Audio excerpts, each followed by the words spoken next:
Trading മീഡിയയുടെ pre market അനാലിസിസിലേക്ക് എല്ലാവർക്കും സ്വാഗതം. ആദ്യം നമുക്ക് ഗ്ലോബൽ മാർക്കറ്റ് നോക്കാം. US മാർക്കറ്റ് നെഗറ്റീവ് ട്രെൻഡിലാണ് ട്രേഡ് ചെയ്യുന്നത്. ഡൗ ജോൺസ് 183 പോയിന്റ് നെഗറ്റീവായിട്ട് ട്രേഡ് ചെയ്യുന്നു. S&P 46 പോയിന്റ് നെഗറ്റീവായിട്ട് ട്രേഡ് ചെയ്യുകയാണ്.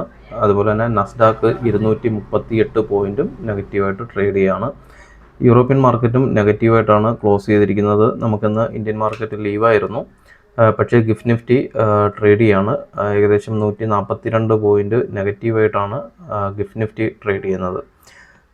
നാളെ മിക്കവാറും മാർക്കറ്റിലൊരു ഗ്യാപ്പ് ഡൗണിനുള്ള സാധ്യതയുണ്ട്. കൊമോഡിറ്റി നോക്കുകയാണെന്നുണ്ടെങ്കിൽ ക്രൂഡ് ഓയിലൊക്കെ അങ്ങ് കയറാൻ തുടങ്ങിയിട്ടുണ്ട്. കഴിഞ്ഞ 2 ദിവസം ഡൗൺ ആയിരുന്നു. കഴിഞ്ഞ 2 ദിവസം നമ്മൾ ഇന്ത്യൻ മാർക്കറ്റ് നോക്കുകയാണെന്നുണ്ടെങ്കിൽ ഇന്ത്യൻ മാർക്കറ്റ് സ്ട്രോങ് ആയിരുന്നു. ഏകദേശം മാർക്കറ്റ് ഒരു റിവേഴ്സ് കിട്ടിയിട്ടുണ്ട്. 23,000 താഴെ നിന്ന് മാർക്കറ്റ് 23,000 മുകളിൽ ക്ലോസിംഗ് വന്ന് സസ്റ്റെയിൻ ചെയ്യുകയാണ്. നിലവിലെ സാഹചര്യത്തിൽ കഴിഞ്ഞ 2 ദിവസം നോക്കുകയാണെന്നുണ്ടെങ്കിൽ അറിയാം, നമുക്ക് ട്രംപ് ഏകദേശം 5 ദിവസത്തേക്ക് വെടിനിർത്തൽ പ്രഖ്യാപിച്ചതിന് ശേഷമാണ് മാർക്കറ്റ് അവിടെ നിന്ന് കയറാൻ തുടങ്ങിയത്. ഇന്നലെ വീണ്ടും അമേരിക്ക വെച്ച 15 നിബന്ധനകളും 15 ആവശ്യങ്ങളും അവർ അംഗീകരിച്ചിട്ടില്ല. പക്ഷേ അതിന് ബദലായിട്ട് തിരിച്ച് 5 കണ്ടീഷൻസാണ് ഇറാൻ വെച്ചത്. അതിലും ഇതുവരെയും തീരുമാനമായിട്ടില്ല.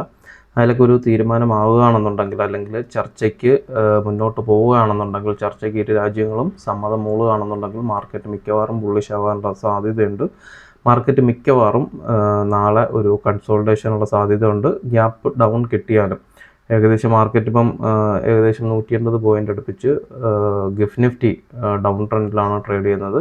ഒരു ഗ്യാപ്പ് ഡൗൺ വരികയാണെന്നുണ്ടെങ്കിലും, ഒരു 100-180 പോയിന്റിനുള്ളിൽ ഒരു ഗ്യാപ്പ് ഡൗൺ വരികയാണെന്നുണ്ടെങ്കിലും മാർക്കറ്റ് റിക്കവർ ആകാൻ സാധ്യതയുണ്ട്. കാരണം കഴിഞ്ഞ 2 ദിവസമായിട്ട് നോക്കുകയാണെന്നുണ്ടെങ്കിൽ ഇറാൻ്റെ ഭാഗത്തു നിന്നുള്ള ചെറിയ ചില ആക്രമണങ്ങൾ ഒഴിച്ചാൽ മറ്റ് വലിയ യുദ്ധവുമായിട്ട് ബന്ധപ്പെട്ട് വലിയ പ്രശ്നങ്ങൾ ഇല്ല എന്നാണ് മനസ്സിലാക്കുന്നത്. അതുകൊണ്ട് തന്നെ വലിയൊരു പാനിക് സെല്ലിങ്ങിലോട്ട് ഇനി മാർക്കറ്റ് പോകാനുള്ള സാധ്യത വളരെ കുറവാണ്.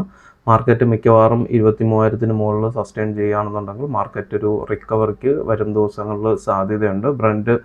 ബ്രണ്ട് കൂടി നോക്കുകയാണെന്നുണ്ടെങ്കിൽ ഏകദേശം 4.5% ബ്രണ്ട് ക്രൂഡ് കയറുന്നുണ്ട്. അതുപോലെ തന്നെ ക്രൂഡ് ഓയിലും ഏകദേശം 3.92% ക്രൂഡ് ഓയിലും കയറിയിട്ടുണ്ട് കഴിഞ്ഞ 2 ദിവസം മാർക്കറ്റ്. കാരണം ഇതിലൊരു പരിഹാരം, യുദ്ധത്തിനൊരു പരിഹാരം ഉണ്ടാകുന്ന ന്യൂസ് വന്നതിന് ശേഷം രണ്ടും ബ്രണ്ട് ക്രൂഡും ക്രൂഡ് ഓയിലും ഇടിഞ്ഞു. ഏകദേശം $30 അടുപ്പിച്ച് വന്നിട്ടാണ് വീണ്ടും തിരിച്ച് കയറുന്നത് ക്രൂഡ് ഓയിൽ. നമുക്ക്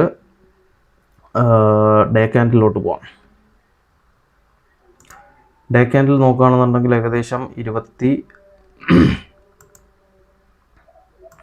23,306 നമ്മൾ ഏകദേശം മാർക്കറ്റ് ക്ലോസിംഗ് വന്നിട്ടുണ്ട്. 23,382 മാർക്കറ്റ് നമ്മളൊരു റെസിസ്റ്റൻസ് ലൈന് ഇട്ടിട്ടുണ്ടായിരുന്നു. കൃത്യമായിട്ട് അവിടെ നിന്നാണ് ഒരു റെസിസ്റ്റൻസ് വന്നിട്ടുള്ളത്.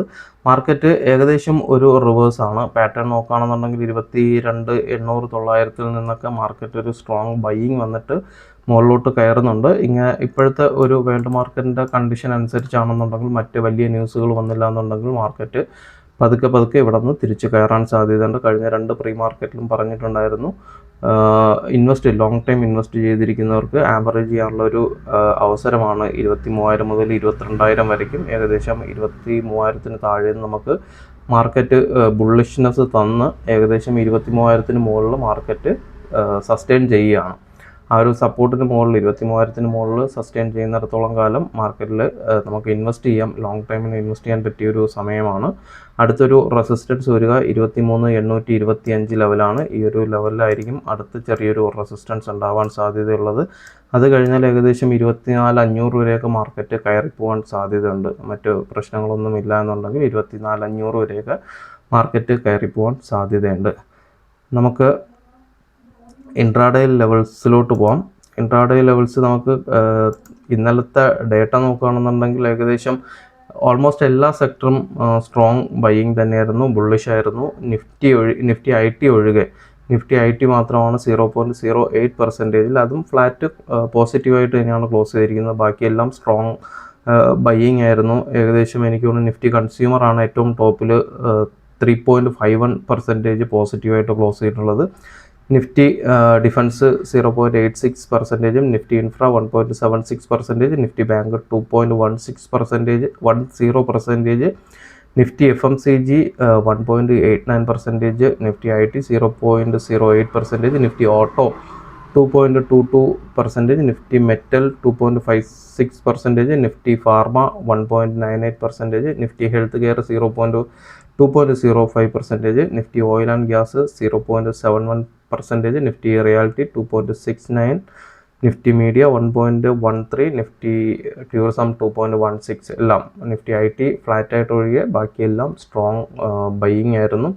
സ്റ്റോക്കുകൾ ഓൾമോസ്റ്റ് മ്യൂച്വൽ ഫണ്ടിലൊക്കെ ഇൻവെസ്റ്റ് ചെയ്തവർക്കൊക്കെ അങ്ങ് തിരിച്ച് കയറാൻ തുടങ്ങിയിട്ടുണ്ട്. ബോട്ടമൊക്കെ എന്ന് പറയുന്നത് വൺ ടൈം ഇൻവെസ്റ്റ്മെൻറ്റിന് മ്യൂച്വൽ ഫണ്ടിലൊക്കെ ടോപ്പ് അപ്പ് ചെയ്യാൻ പറ്റിയ സമയമായിരുന്നു. നമുക്ക് 23,000 താഴോട്ട് മാർക്കറ്റ് വന്ന സമയത്ത് ഓൾമോസ്റ്റ് അവിടെ നിന്ന് മിഡ് ക്യാപ്പും സ്മോൾ ക്യാപ്പും ഒക്കെ കയറാൻ തുടങ്ങിയിട്ടുണ്ട്. എനിക്ക് തോന്നുന്നു മ്യൂച്വൽ ഫണ്ടുകളെല്ലാം അവിടെ ഇൻവെസ്റ്റ്മെൻറ്റ് തുടങ്ങിയിട്ടുണ്ട്. നമുക്ക് ഇൻട്രാഡേ ചാർട്ടിലോട്ട് പോകാം. ഇൻട്രാഡേ ചാർട്ട് സെൻസെക്സ് നോക്കുകയാണെന്നുണ്ടെങ്കിൽ ഏകദേശം ഈ ഒരു ലെവലിൽ ചിലപ്പോൾ മാർക്കറ്റ് ഓപ്പണിങ്ങിനുള്ള സാധ്യത ഉണ്ട്. സെൻസെക്സ് ക്ലോസ് ചെയ്തിരിക്കുന്നത് 75,285 ഏറ്റവും താഴത്തെ സപ്പോർട്ട് വരുന്നത് 74,601, 74,558 ഏറ്റവും താഴത്തെ സപ്പോർട്ട് വരുന്നത്. മാർക്കറ്റ് ഈ ഒരു ഏരിയയിൽ എവിടെയെങ്കിലും എനിക്ക് തോന്നുന്നു ഫസ്റ്റ് സപ്പോർട്ട് പിവറ്റ് അനുസരിച്ച് ഫസ്റ്റ് സപ്പോർട്ട് വരുന്നത് 74,601, 74,558. മാർക്കറ്റ് എവിടെ ഓപ്പണിംഗ് കിട്ടിയാലും മാർക്കറ്റ് ഇവിടെ നിന്നൊരു സപ്പോർട്ട് എടുത്ത് തിരിച്ച് കയറാൻ സാധ്യതയുണ്ട്. ഫസ്റ്റ് റെസിസ്റ്റൻസ് വരുന്നത്, അതായത് ഈ ഒരു ഭാഗത്തൊക്കെയാണ് മാർക്കറ്റ് ഓപ്പണിംഗ് വരുന്നതെങ്കിൽ തിരിച്ച് CPR വരയ്ക്കും മാർക്കറ്റ് നാളെ തിരിച്ച് കയറാൻ സാധ്യതയുണ്ട്. 74,930, 74,881 ഫസ്റ്റ് റെസിസ്റ്റൻസ് വരുന്നത്. CPR വരുന്നത് ചെറിയൊരു വൈഡ് CPR ആണ്. 75,200 മുതൽ 75,249 വരയ്ക്കും, ഏകദേശം 49 പോയിൻറ്റിൻ്റെ CPR ആണ് നമുക്ക് സെൻസെക്സിലുള്ളത്. CPRന് മുകളിൽ വരുന്ന ഒരു ലെവൽ കൂടെ ഉണ്ട്. 75,593, 75,640 ഏറ്റവും മുകളിൽ വരുന്ന റെസിസ്റ്റൻസ്. ഇപ്പോഴത്തെ മാർക്കറ്റിൻ്റെ ഇന്നലത്തെ ഡേറ്റ അനുസരിച്ച് മിക്കവാറും മാർക്കറ്റ് ഒരു ഗ്യാപ്പ് ഡൗൺ വരികയാണെന്നുണ്ടെങ്കിൽ മാർക്കറ്റ് റിക്കവർ ആവാനുള്ള സാധ്യത വളരെ കൂടുതലാണ്. CPR വരയ്ക്കൊക്കെ മാർക്കറ്റ് തിരിച്ച് കയറി വരും. നമുക്ക് ബാങ്ക് നിഫ്റ്റി നോക്കാം. ബാങ്ക് നിഫ്റ്റിയിൽ CPR വരുന്നത് 53,584 മുതൽ 53,670 വരെയാണ് CPR വരുന്നത്.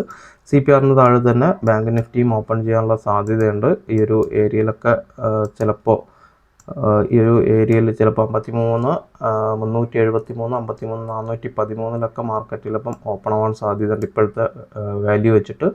അങ്ങനെയാണെന്നുണ്ടെങ്കിൽ നേരത്തെ പറഞ്ഞ പോലെ തന്നെ ഇവിടെ നിന്ന് സപ്പോർട്ട് എടുക്കും, 53,400 ലെവലിൽ നിന്ന് സപ്പോർട്ട് എടുക്കും. അല്ല ഈ ഒരു ഏരിയയിലാണ് മാർക്കറ്റ് ഓപ്പൺ ചെയ്യുന്നതെന്ന് നമുക്കുണ്ടെങ്കിൽ 53,122, 53,065, 53,000 ലെവൽ സ്ട്രോങ് സപ്പോർട്ടായിരിക്കും. അതായത് മാർക്കറ്റ് ഓപ്പൺ ചെയ്യുന്നതിന് തൊട്ട് താഴെയുള്ള നമ്മൾ തന്നിട്ടുള്ള ലെവൽ സപ്പോർട്ടായിട്ട് ആക്ട് ചെയ്യും. അവിടെ നിന്ന് മാർക്കറ്റ് ഒരു റിക്കവർ നടത്താനുള്ള സാധ്യതയുണ്ട്. CPR വരുന്നത് 53,584 തൊട്ട് 53,670 വരെയൊക്കെയാണ് CPR വരുന്നത്. CPRന് മുകളിലുള്ള അടുത്ത ഒരു ലെവലേ ഉള്ളൂ 53,977, 54,034. അതായത് 53,000 ഏറ്റവും താഴത്തെ സപ്പോർട്ട് വരുന്നത്. ഏറ്റവും ടോപ്പ് റെസിസ്റ്റൻസ് വരുന്നത് 54,000 ആണ്. 1000 പോയിൻറ്റിൻ്റെ മൂവ്മെൻറ്റ് ചിലപ്പോൾ CPR ബ്രേക്കൗട്ട് കിട്ടുകയാണെന്നുണ്ടെങ്കിൽ 54,000 വരയ്ക്കും കയറാൻ സാധ്യതയുണ്ട്. നമുക്ക് നിഫ്റ്റി നോക്കാം. നിഫ്റ്റിയിൽ നമ്മൾ അനഞ്ഞാനത്തെ ലെവൽ വരച്ചിരുന്നതിൻ്റെ മുകളിലോട്ടാണ് മാർക്കറ്റ് കയറിപ്പോയത്. ഏകദേശം ഈ ഒരു ലെവൽ റെസിസ്റ്റൻസ് ആയിട്ട് ആക്ട് ചെയ്യുമെന്ന് വിചാരിച്ചതാണ്. 23,282, 300 ലെവൽ ഒരു റിജക്ഷൻ വരുമെന്ന് വിചാരിച്ചാണ്. പക്ഷേ മാർക്കറ്റ് ഇവിടെ നിന്ന് മുകളിലോട്ട് തിരിച്ച് കയറിപ്പോയി. നമ്മുടെ ട്രേഡ് സെറ്റപ്പ് ഉണ്ടായിരുന്നു, നമ്മുടെ ഗ്രൂപ്പിലുള്ളവർക്കറിയാം. ഫസ്റ്റ് നമുക്ക് ഈ ഏരിയയിൽ വെച്ച് നമ്മളൊരു സെല്ലിംഗ് കൊടുത്തതാണ്, നിഫ്റ്റിയുടെ ഫ്യൂച്ചർ സെല്ലിംഗ് കൊടുത്തതാണ്. പക്ഷേ മാർക്കറ്റ് അവിടെ നിന്ന് തിരിച്ച് മുകളിലോട്ട് കയറി. ഏകദേശം അടുത്ത് നമ്മൾ ടോപ്പിൽ വെച്ച് എനിക്ക് തോന്നുന്നു ഈ ഒരു ലെവലിൽ വെച്ചിട്ട് നമ്മൾ വീണ്ടും സെല്ലിംഗ് കൊടുത്തിരുന്നു. ആവറേജ് ചെയ്യാൻ പറഞ്ഞിട്ടുണ്ടായിരുന്നു. ഏകദേശം ഫ്യൂച്ചേഴ്സിൽ 140 പോയിൻ്റ് അടുപ്പിച്ച് നമുക്ക് പ്രോഫിറ്റ് കിട്ടി. അതുപോലെ തന്നെ ഓപ്ഷൻസിലും ഏകദേശം 30-40 പോയിൻ്റ് നമ്മൾ പ്രോഫിറ്റ് ബുക്ക് ചെയ്തിട്ടുണ്ടായിരുന്നു. അതിൻ്റെ കൃത്യമായിട്ടുള്ള സ്ട്രാറ്റജിയും ലെവൽസും എന്നുള്ള ഗ്രൂപ്പിൽ അപ്ഡേറ്റ് ചെയ്തിട്ടുണ്ടായിരുന്നു. നിഫ്റ്റിയിൽ CPR വരുന്നത് 23,264 തൊട്ട് 23,292 വരെയൊക്കെയാണ്. ഏകദേശം 30 പോയിൻ്റ് അടുപ്പിച്ച് ഉള്ള CPR ആണ്. നാരോ CPR ആണ്. മാർക്കറ്റിംഗ് മിക്കവാറും ട്രെൻഡിങ് ആവും. ട്രെൻഡിങ് എന്ന് വെച്ച് കഴിഞ്ഞാൽ മാർക്കറ്റ് ഈ ഒരു ഏരിയയിലൊക്കെയാണ് ഓപ്പണിംഗ് വരുന്നതെങ്കിൽ മാർക്കറ്റ് ഇവിടെ നിന്ന് റിവേഴ്സ് ആകും. 23,000 സ്ട്രോങ് സപ്പോർട്ടായിരിക്കും. നമുക്ക് 23 ബ്രേക്ക് ഔട്ട് കിട്ടി മുകളിൽ ക്ലോസിങ് വന്നതുകൊണ്ട് തന്നെ ഇനി താഴോട്ട് പോകുമ്പം 23 സ്ട്രോങ് സപ്പോർട്ടായിരിക്കും. 23,074, 23,095 ഫസ്റ്റ് സപ്പോർട്ട് വരുന്നത്. രണ്ടാമത്തെ സപ്പോർട്ട് വരിക ഫസ്റ്റ് റെസിസ്റ്റൻസ് വരിക 23,194, 23,209. മൂന്നാമത്തെ ലെവൽ വരുന്നത് 23,282, 23,293. ഏറ്റവും മുകളിലത്തെ ലെവൽ വരുന്നത് 23,046, 23,419. അപ്പോൾ ഇത്രയൊക്കെ ഉള്ളൂ. ബാക്കി അപ്ഡേഷൻസ് ലൈവ് മാർക്കറ്റിൽ നമ്മുടെ വാട്സപ്പ് ഗ്രൂപ്പിലുണ്ടാവും. ലിങ്ക് താഴെയുണ്ട്. താല്പര്യമുള്ളവർ ജോയിൻ ചെയ്യുക. അപ്പോൾ എല്ലാവർക്കും നല്ലൊരു ട്രേഡിംഗ് ദിനം ആശംസിക്കുന്നു. Thank you.